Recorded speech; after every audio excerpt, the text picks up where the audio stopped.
I praise God for the opportunity to share this message with you. I want to share about parenting, as that is the topic that was given to me. Often we are busy raising our children, we are busy taking care that they have grown up, we take care of all the aspects of their lives. But are we really being the parents that God wants us to be? Are we really doing the responsibility of doing the job that God expects of us? There is this particular verse that we love in Proverbs 22 and verse 6, which says, train up a child in the way he should go, and when he is old, he will not depart from it. In this verse, generally we think means that it is our responsibility to make sure that our children understand certain truths, that we guide them and discipline them in the right way, and hopefully we impart some Bible verses to them, we take them to Sunday school and church, we make sure that they have attended some Bible camps and all those things. But in the process, and we are hoping that even if they go astray, or it is inevitable that they may go astray, somehow these Bible verses are going to come back, somehow all the training that we provided is going to come back, and they will return to the way that they are supposed to take.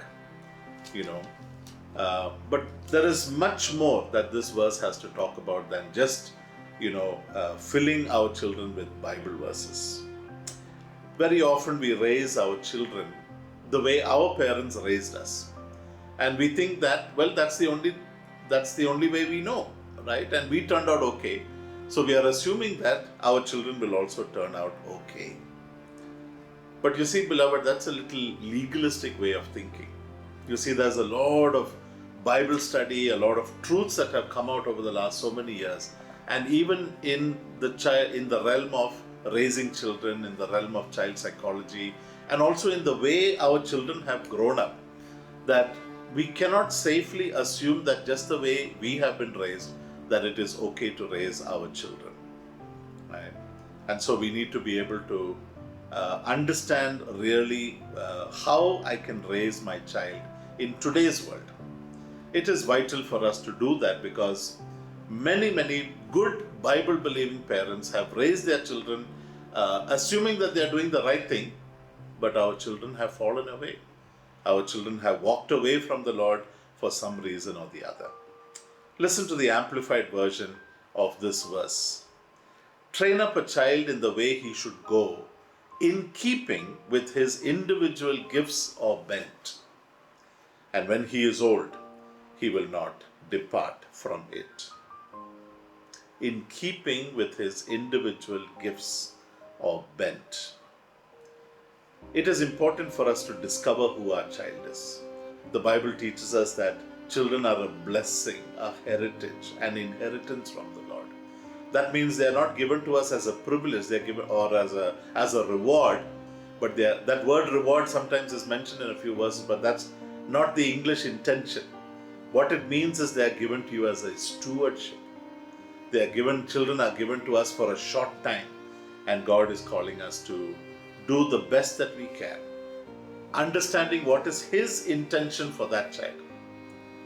Very often you may realize that you are raising your child as to what you think is best for the child. No, actually we should be looking at why did God give me that child? Why did God bring that child into existence? What is the purpose of God for that child? And can I help? Can I be a partner with God in raising that child to be the kind of person that God is asking him to be? Every child is unique. Every child needs a different way of handling, of observing, of teaching. Each one is specially made by God. We cannot just group them together and say all of them are, need to be raised in the same way. And so that is also vital. We need to be sensitive to each of our children. Each of our children. And I want to just look at that verse in a little more detail. The verse says, train up the child. Train, that word is kanash, which refers actually to, in the Old Testament, a practice in ancient times of when there were no hospitals, today when the child is born, right, automatically we do things that to help the child latch on to the nipple and to start sucking. But in the old days, there were no hospitals, there were no trained people. And so the midwives used to put date syrup on the upper palate. They used to rub it on the upper palate of the child, of the baby. And automatically, because of the sweet taste, because of the interesting taste, the baby starts, sucking on that. And that is what we call as cultivating the taste. Cultivating a taste for the child. So that is the word training. To actually start the child on his way to what is God's purpose and intention for that child. To produce a good taste, to initiate an excitement in the child, to initiate, an interest. Oh, this is something I'm interested in. This is something I'd like to do. This is something I want to investigate further. And so we're trying our best to understand what that is, and we're giving those exposures, pleasant exposures. Here's an interesting question. How many pleasant experiences have you created for your child? Most of us must admit and confess that often we are giving negative experiences because we want our child to study, we are scolding them, we are beating them, we are trying to push them by giving negative experiences. Do you really think that our child will like studying out of fear? They will not, right? Children, today's lessons we know, today's scientific studies tell us, you cannot produce good things out of fear.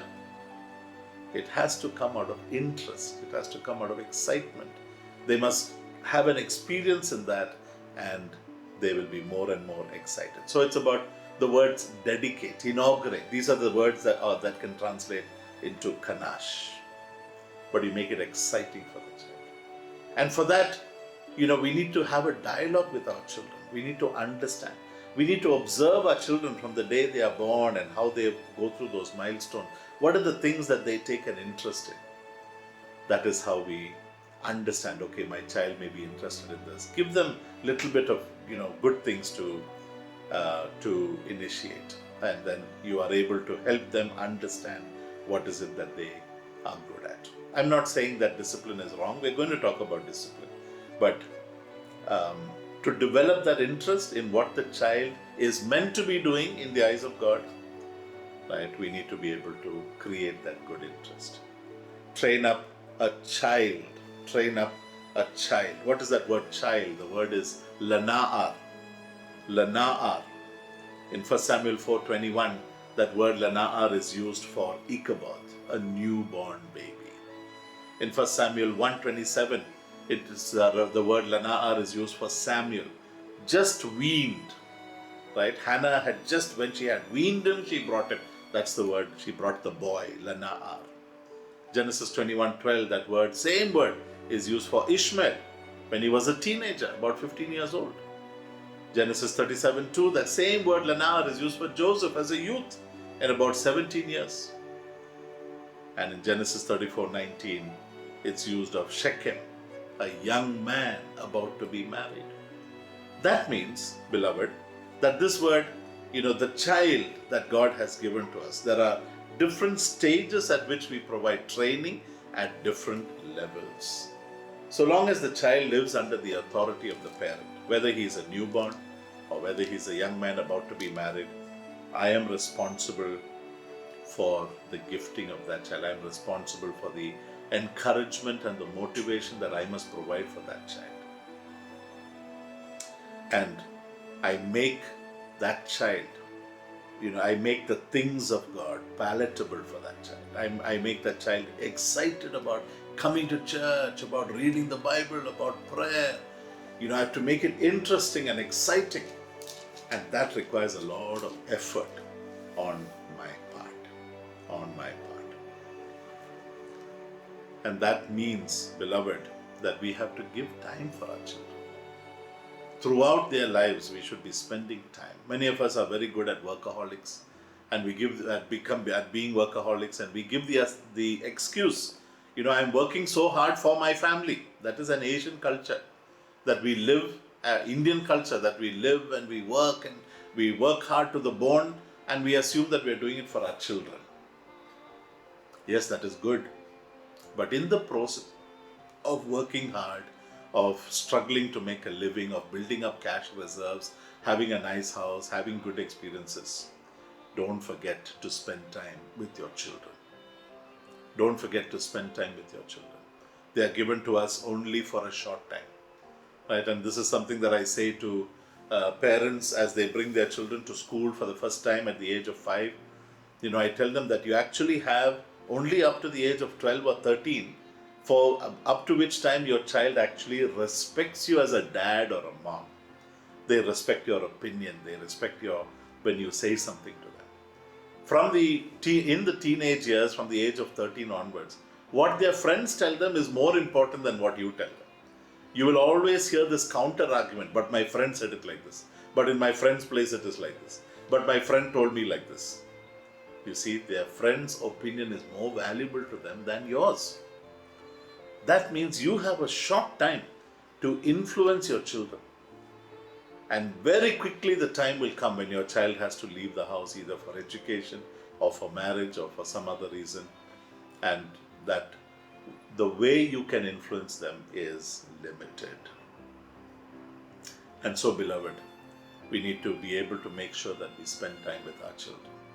Spend time with our children. Yes, promotions are good. Yes, gaining higher salaries is good.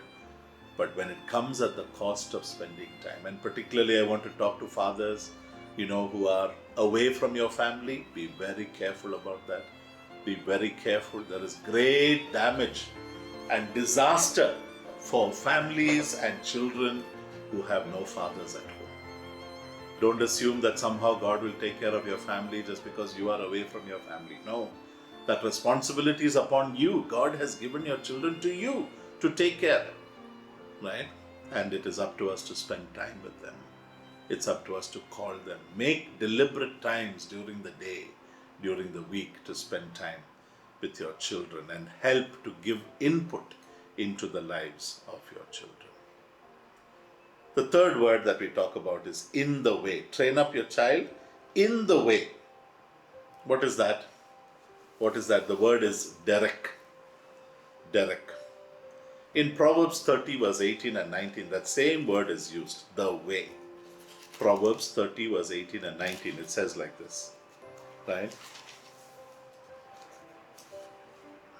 Proverbs 30 verse 18 and 19 says, there are 3 things that are too wonderful for me, 4 that I do not understand. The way of an eagle in the sky, the way of a snake on a rock, the way of a ship in the sea, and the way of a man with a woman. What is that talking about? The way. It's talking about the uniqueness of that situation of a ship in the sea, the eagle in the sky, the snake in the rock, and the man with the woman. Each one is unique. That is what this verse is trying to say. Train up a child in the unique way that child is supposed to go. Do you know that your child has each child has a different learning strategy? Not every child. That is where our education system also has failed. Our Indian education system, which we got from the British, right? And the British have changed, but we have not changed. And that is that we expect that every child, 40, 50 of them sitting in a classroom, is expected to know at the same level what I have stood and talked and I have written on the chalkboard or written on the whiteboard. Everybody should understand it. That is absolutely wrong. Modern teaching techniques, modern learning studies, research and scientific studies have shown that each child learns differently. So when your child comes back with less marks in a particular subject, or maybe in all the subjects, rather than scolding the child and saying, you're not paying attention, you're not doing this, you're not doing that, can I also say, is there a different way that my child needs to learn? Maybe actually as schools, they are required, they should understand that they are supposed to provide different learning strategies for different children in the class. Actually only 10% of children who are sitting out of 40 can actually sit and understand what the teacher is saying in the class. Only 10%. A teacher should know that. But perhaps your child is in a school where they don't have too many facilities, all these things are not there, then I as a parent can compensate. See, ultimately, beloved, my child's education is my responsibility. I cannot blame anybody else. Yes, according to the amount of fees I can pay, according to the location that I'm staying, maybe the school that I'm sending my child to is limited in their facilities. I may not have the money to send my child to an international school, accepted. But where the school fails, where the school is limited, can I provide that? A different learning strategy. Can I work with the teacher? Can I work with the principal? Can I work with the staff of the school and say, look, my child needs additional help. And there's no shame in that. There's nothing wrong in that. Because God has made every child different. And every child learns differently. Some children learn by watching. Some children learn by reading. Some children learn by kinesthetic. That means they need to do some work in order to understand. Some people need to go out into nature and correlate what they are learning with what is there in nature. Some people need practicals. Some people need pictures. I am somebody who needs pictures. I need different colors. I need to be able to draw. When I was doing my MSc anatomy or even biology, when I look at a textbook, the first thing that I do, or I look at a passage, the first thing that I do is draw a small picture to understand. It doesn't have to be a very beautiful picture, but it's for my understanding. When I'm answering a question, I would draw that picture first. And then my answer is actually explaining the picture. For me, it made so much of sense. So much of sense. Some people need concept maps. You see, these are different learning strategies that help our children excel. It helps them excel. My child is unique. Do you believe that? Every child, you may have 2 children, 3 children, 4 children. Every child is unique. Not all the 4 of them will learn in the same way just because they are in the same family or because they came from the same parents. So academically, their learning strategies are different. Talents and abilities are different. Right? Not all of them may be able to learn the keyboard or the piano or the guitar.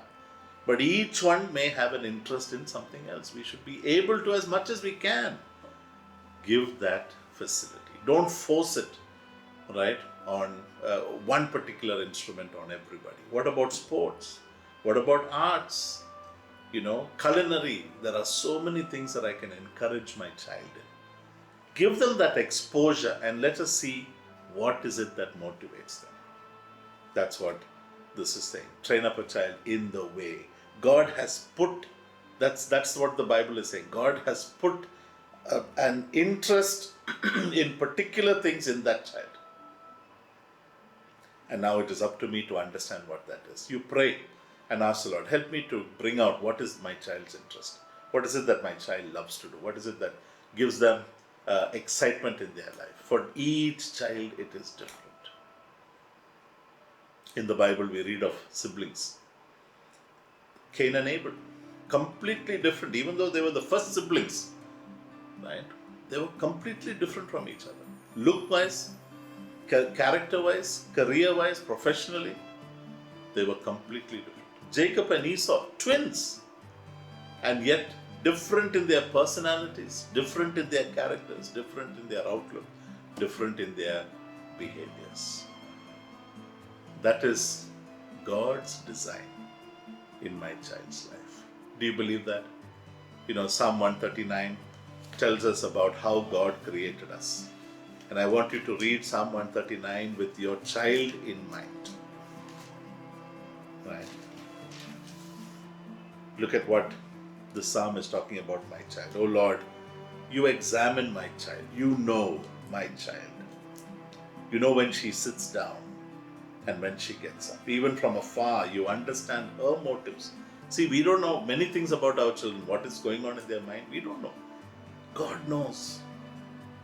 You carefully observe her when she travels, when she lies down to rest. You are aware of everything that she does. Look at um, verse 13. Certainly you made my child's mind and heart. You wove her together in her mother's womb. I give you thanks because your deeds are awesome and amazing. You knew her thoroughly. Her bones were not hidden from you when she was made in secret and sewed together in the depths of the earth. Your eyes saw her when she was inside the womb, and all the days ordained for her were recorded in your scroll before one of them came into existence. Does that make so much of sense? Knowing that God is thinking about your child, that God knows everything about your child, that God made your child in that perfect, look at what it says there, skillfully, right? I was made in secret. You made my mind and my heart. You wove me together. That talks about intricacy. It talks about delicate work. It talks about expert, skillful work. Even the things that we think are defects, we are not allowed to use that word nowadays, but even what we think are defects in our child, God has intricately woven that into my child. That's part of his makeup. That's part of her nature. And I need to understand that and accept that. It's not something that I need to be ashamed of. It's not something that I need to feel bad about. It's something that God has allowed, a physical or a mental or an emotional or whatever it might be. Something that may not be very perfect, but in God's eyes, God allowed it in your child. Now it's up to you as parents to see how I can use that and how I can motivate my child, how I can encourage my child with that. If I believe that God made me on purpose, not by accident, that God has, initiated and God has created me the way He wants me to be, then I need to be able to accept that. Accept that. Do you know that report card is sometimes the best time for a child? And sometimes it's the worst time. The worst time. And I need to realize that a bad report card, showing that in public and berating my child in public, disciplining my child in public, these are things that I have to be very, very careful about. I'm causing trauma in my child. Prizes in Sunday school or in regular school, great for the child who's winning it, but also traumatic for the child who's not getting it. And when does a child reach a moment of rebellion? Here's a secret.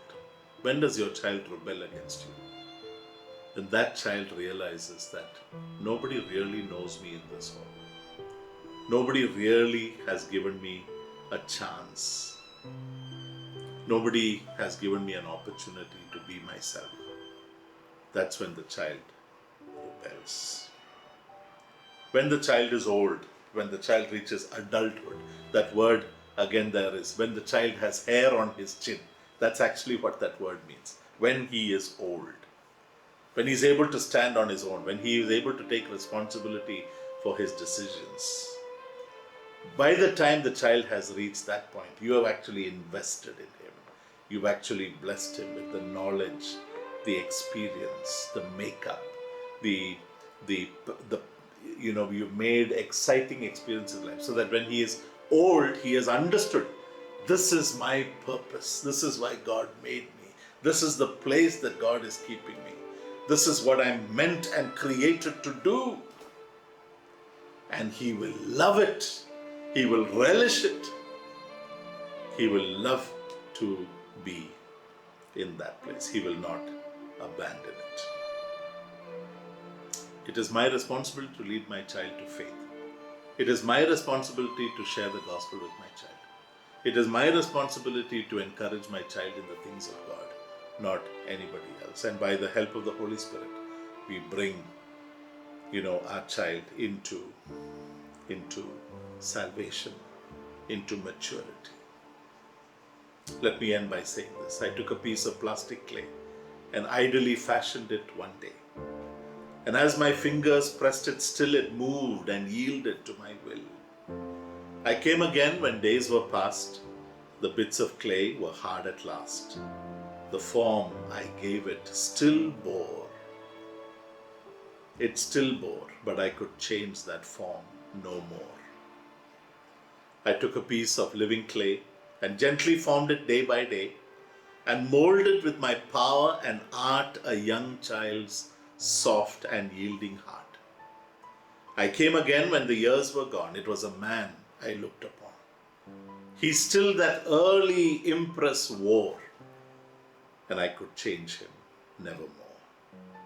May the Lord bless you as you train up your child, as you help your child understand what is the bent that God has put in him, and enable him to get into the place that God has prepared for him. God's name be glorified. Thank you.